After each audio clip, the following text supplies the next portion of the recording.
সমাজে মানুষ কি বলবে না বলবে সব গণার টাইম নেই। আমার কবরে আমাকে যেতে হবে। সবাই আপনাকে যা বলুক না বলুক, আপনার মন কি বলবে জানবেন? ভেতর থেকে আপনার মন বলবে আমি সৎ। মন বলবে আমি কি সৎ। এই কারণে আপনি মনের দিক থেকে সুখে থাকবেন।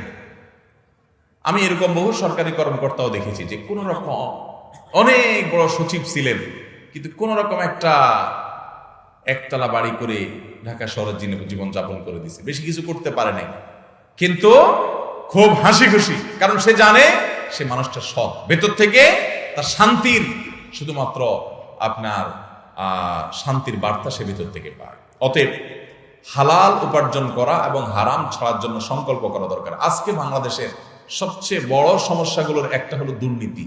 প্রতিটা পদে পদে পদে পদে চেয়ারে চেয়ারে, চেয়ার তো দূরের কথা, চেয়ারের পায়া, চেয়ারের খুঁটি, চেয়ারের আপনার কাপড় চোপড়, চেয়ারের পেরাক যা আছে চিপা চাপা সবগুলা ঘুষ খান। একটা টিকিট কিনতে যাবেন ট্রেনের, নাই, কালোবাজারি হয়ে গেছে।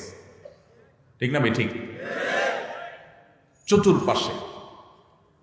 অথচ আমরা আবার বলি এদেশে বেশিরভাগ সংখ্যাগরিষ্ঠ মুসলমানদের দেশ। তাহলে যত 2 নম্বরই কাজ করে এগুলো সব বেশিরভাগ মুসলমান না? কারণ বেশিরভাগ মানুষই তো মুসলমান, নামে মুসলমান। এর নামে মুসলমানের জন্য আল্লাহ জান্নাত তৈরি। অতএব হারাম ছাড়বো তো ইনশাআল্লাহ।